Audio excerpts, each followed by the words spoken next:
I had been seeing a girl for 3 years and it was wonderful. I couldn't believe I had found someone so perfect for me. We were living together for most of this time, but we ended up being apart for a half of a year toward the end for reasons unrelated to the relationship. Despite her being in a different state, things were still as good as ever.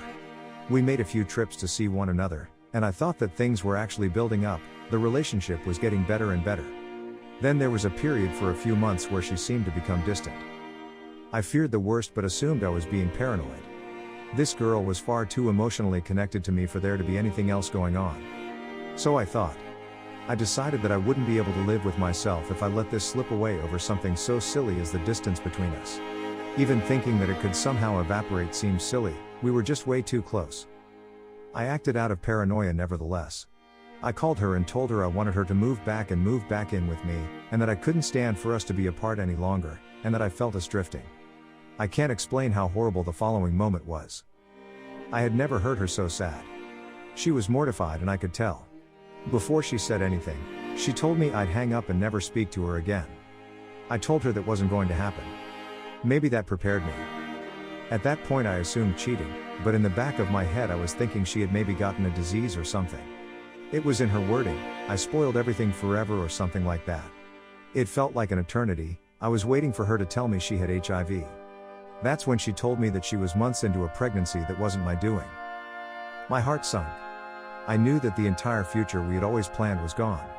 I told her everything would be fine and that I loved her, and that accidents happen. I asked for just a few details. How far along she was, and if she was being healthy. I then told her not to worry, she'd hear from me again, but that I had to go. Afterward, I went back and looked at our phone and email history to try and pinpoint the day that she did this. Assuming it was only once and with one person, the worst part was that she cheated on me when everything seemed fine.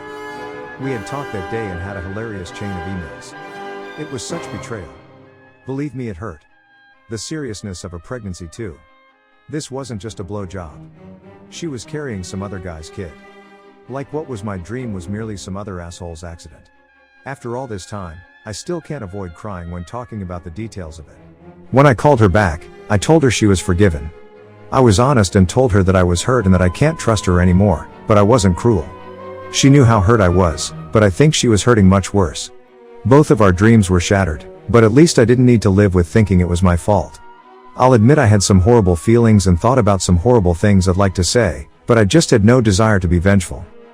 When you love someone, you don't want revenge, you want understanding. I was just sad. This all happened a few years ago. For the sake of brevity, I'll sum this up by saying she had her baby and he is wonderful. I stayed with her as a friend through the entire ordeal. We are still close friends today. I am so happy that I didn't react harshly. She and I are not together, that trust is broken. However, I retained a friend, had a great life lesson, as did she. I also got to practice love when it wasn't easy. Though it makes me sad to think about the details of this event, I'm very happy that I still have this person in my life. I'm very happy I wasn't mean to her when she was at her lowest point. I'd regret that today. Edit. This is the one comment I will respond to, because I feel there needs to be some context. The moment she told me this information, it was over. She knew it and I knew it. The conversation was not going to be about hurt feelings and bruised egos, because now I was talking to someone who was pregnant with a child. I talked to her the way I would talk to any friend who was in a similar kind of crisis. It wasn't about me or us, it was about her and the baby. The worst thing I could have done was make her have any resentment around her pregnancy. It was important for the sake of this baby that from the get-go there were no hard feelings involving his existence. Furthermore, she was already beating herself up really badly, like really badly. I was worried. Even a half-hearted cry for help kind of event could have been detrimental to the health of the baby. She needed not to hear she was forgiven, but hear the words that would be said if she really was forgiven. She needed to be given a little grace. No, she never said anything to hint she would hurt herself either, and she never held me emotionally captive. Once she was stable, I removed myself from the situation until after the pregnancy was over, and she was fine with that. She never played any mind tricks. I'm not a doormat, though I really don't take offense to being called one in this case. She turned into a desperate friend at that moment, so I had to respond accordingly. Protecting my pride was the last thing I was concerned about. I knew she was in a worse place, so it was my choice to do my part in making sure she and the baby got through this okay. I'm a strong person and I recovered just fine. My little brother gets walked all over by meaningless women because his life is controlled by his penis. There are other people in this thread who have taken the girl back. I know doormats. I'm no doormat. Someone also said I'm being taken advantage of. I promise you I'm not. At least no more than any friendship is a pair of people taking advantage of each other. I quickly drew boundaries. Yes, her and I are friends, but I've since moved on and I've been in a few relationships that have been normal and healthy. Despite getting a bit sad when retelling the story, it's really not much of a big deal at all anymore. I wouldn't even be able to guess in what way I'm being taken advantage of. No more replies from me. Thanks everyone. I've loved reading your comments, and I still am. In case it isn't completely clear, I am not in a relationship with this girl anymore. There seem to be a lot of commenters that missed that. Also, I fixed the word here to here. Sorry. Comment 1. Weak. If you truly loved her and wanted to be with her, you would have baby hammer smashed her stomach and drug her into your cave to stay forever. After tying her to your bedroom door, cave boulder, you would have sniffed out the man holding the sperm which penetrated your woman. You would have then taken a Dremel to his skull and ate his brains, to then later throw up on your woman during S-time. You don't forgive girls for shit like this. I don't care who you are. Sure, you can wish them well. After you call them a slut. Comment 2. Here are my words of wisdom. I've observed a lot of confusion, in my own life and the lives of others, from this error. Never confuse forgiveness and reconciliation. Never. Forgiveness is for the benefit of someone who's been hurt or wronged, it's not for the benefit of the abuser, perpetrator, cheater or any other jerk. Forgiveness is to help someone let go of the pain and resentment they feel, and rightly so, after being hurt. It's normal to feel pain after offense or betrayal, but wallowing in anger is destructive. Since forgiveness is for the wronged person, the betrayer has no right to ask for, or expect it. I hate when people are selfish or hurtful, then try to use guilt to attempt forcing others into forgiveness. We can forgive as the first step towards reconciling, that is, as the first step towards repairing a broken relationship. Or we can forgive as a way to end a relationship. I forgive you. Goodbye. Forgiveness doesn't mean you forget, doesn't mean the slate's wiped clean, doesn't mean we pretend everything's okie dokie, doesn't mean we automatically trust someone who has betrayed or hurt us. Comment 3. I have been on practically every end of the spectrum. I have cheated, I have been cheated on and I have been the person cheated with. It is not something I'm proud of, it is simply fact. I was never forgiven for the cheating, she broke up with me and I never held it against her. I forgave my current girlfriend when she cheated on me because I understood her situation. It wasn't just ducking some other dude, it was a huge mess involved.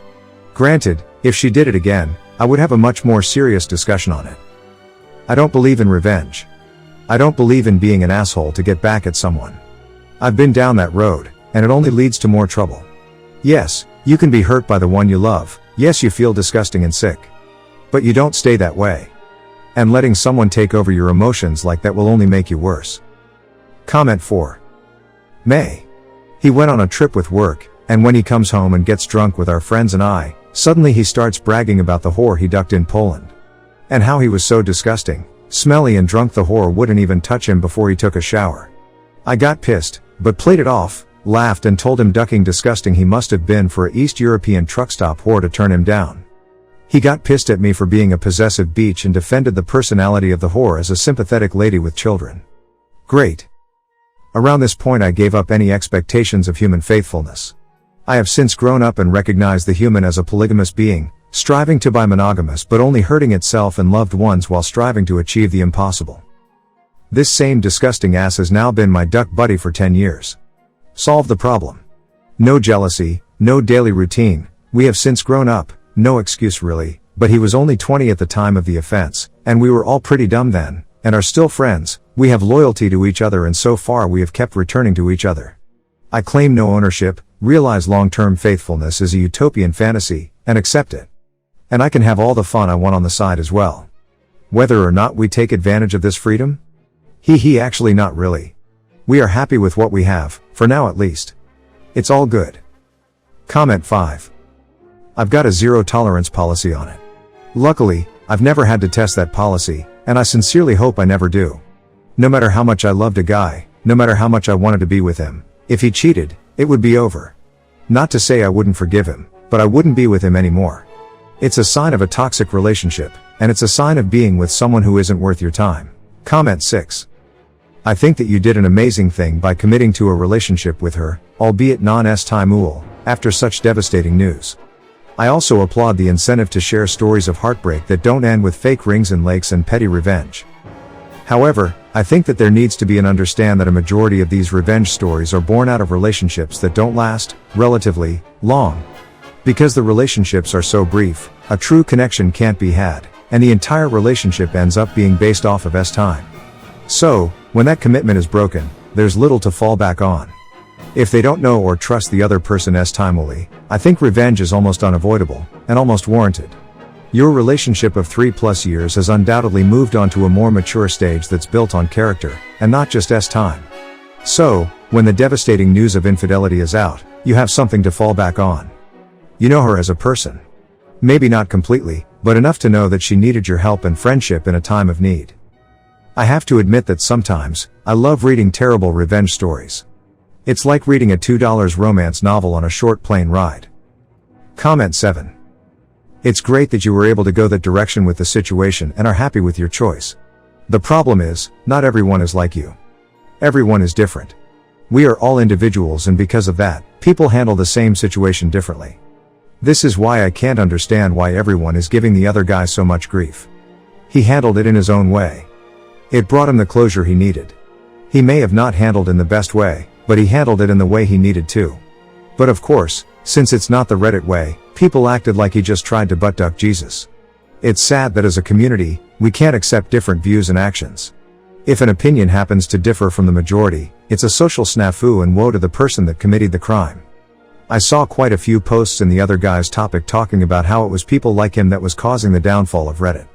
Seems to me the trouble with the site is the overabundance of the overly judgmental. Comment 8. I think it is the expectation of perfect monogamy that is the real heartbreak. I love the story of the Dogon tribe in Africa that have a perfect social order for this sort of thing.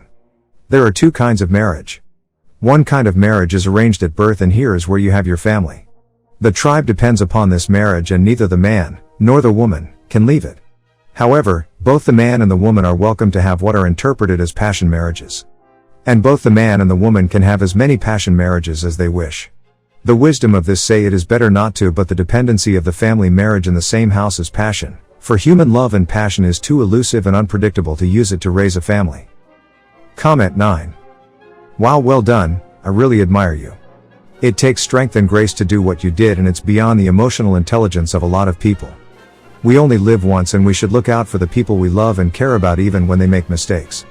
We are all responsible for hurting someone at some point in our lives, and I am sure that we would all like to be treated with the same kindness you have shown to your friend. Nothing positive can come out of revenge. This gives me faith in human nature. Comment 10. I think your case is a lot different than as though. Mistakes happen, and being far away makes it easier. She also seemed very sorry about what she did and came clean on her own out of guilt, and it seems like it was maybe a one-time shot. That guy's GF had cheated on him repeatedly while he was around, which is not a slip-up that can be understood and with time forgiven, which it seems was the case with your story. I think sometimes cheating is a mistake that comes out of problems with the relationship and can be forgiven, but sometimes the cheater is just extremely selfish and just doesn't consider how much they are hurting their partner, and that case really can't be forgiven. Thanks you for watching. Everyday New Movies. See you soon.